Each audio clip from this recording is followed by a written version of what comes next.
Hi, this is Michael Mountpac. Thanks for joining today and watching. I wanted to have a Type 1 engine, and I only had a Type 3 case, and so I installed I want to call it an oil dipstick adapter, because the Type 3 case does not have the built-in oil dipstick. And so I installed an adapter. So this is the video. Don't forget to subscribe to my channel and then like the video. And I hope you learned something today and enjoy. Let's get started.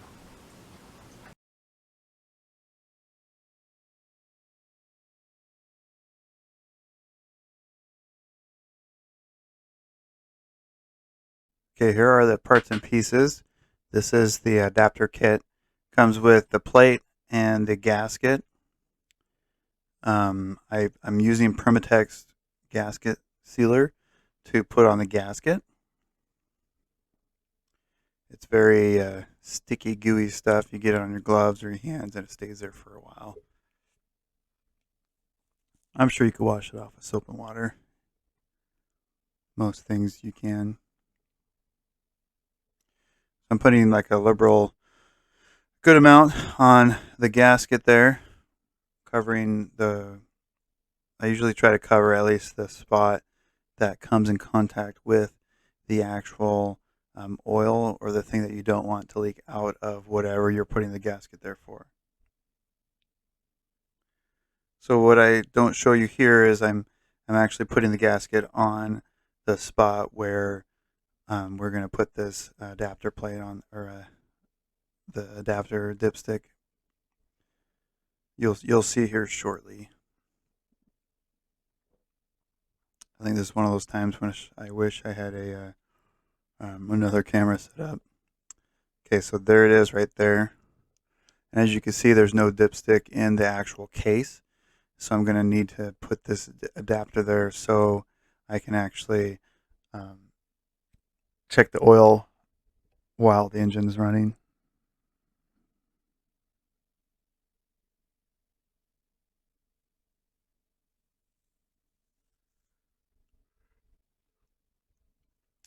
Kind of a recommendation, make sure it fits before you put the gasket on. I wish I did that. What's going on is the holes for the adapter plate is further apart than what is on the actual engine case. And so I'm just going to do a quick fix for this. Sometimes I use a file on the actual device I'm trying to put on, or the part I'm trying to put on the engine. And is a round file, and it just kind of slowly files out some of the hole. In this case, it's the aluminum, so I can actually fit it onto the engine. I even tried to, sometimes you could do it with a rubber mallet and it pops on. It would not do that. So I'm going to do a different technique here pretty soon. I can actually do this on the oil filler neck, the generator stand or alternator stand up on top. Sometimes those new ones don't go on either, and so you can kind of hit it with a rubber mallet real quick, and then it goes on. So here's me filing it, and I'm just filing it in the background here. It's a little easier than doing it on the camera, and I think this probably would work if I kept on doing it, but I did stop and do a different method here. And so the filing takes a little bit of time. I'm sure if you had a drill press, you could probably use a drill press as well to help shave some of that aluminum off as well. Something I need to add to my shop once I get more space.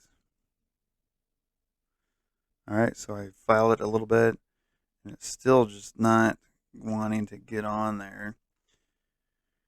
So what I'm going to do now is I'm going to find a nut and then put a nut on the end of one of the studs there in the case. And be really careful with this method because you don't want to hurt the stud or the case or break something.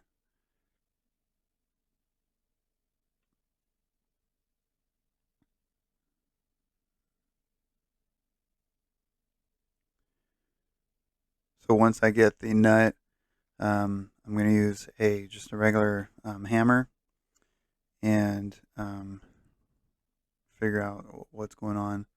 I think this is one more attempt to do the filing, and then I'm like, phew, I gotta.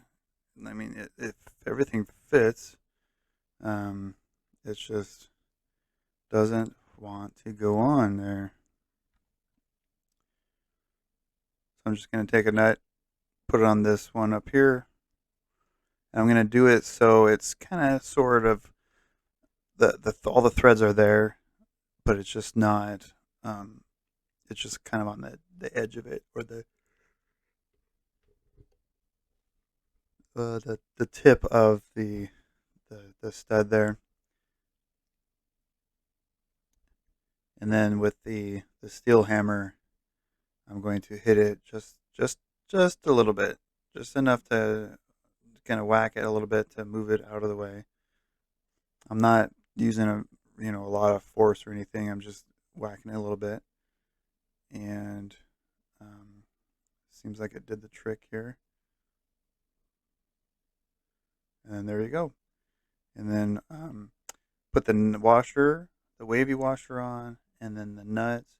I would probably recommend putting a kind of like some sort of lock nut on it so it doesn't back out on you. Because these two nuts are not easy to grab a hold of once the muffler's in place and it's inside a car. It's just not going to be fun to get access to this point. You almost have to dismantle some of the tin and everything.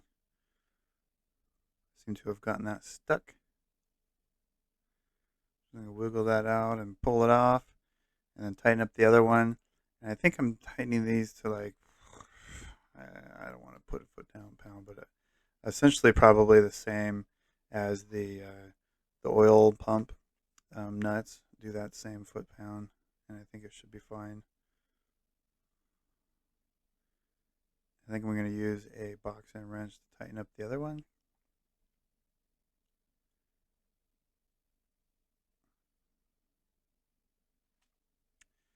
So there you go. That is the oil dipstick adapter there.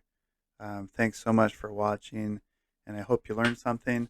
This is just one method. I know sometimes machine shops can bore a hole and put another dipstick hole in here and then just use a plate to cover this up.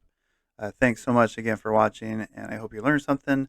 And don't forget to watch my other videos, and also please subscribe and like the video. And I hope that your engine's going well and running very smoothly. Just look for next videos coming up. I'm working on a rebuild now. Well, I'm always working on a rebuild, but this is one rebuild that I'm doing, just one little step of it. And have a great day, guys.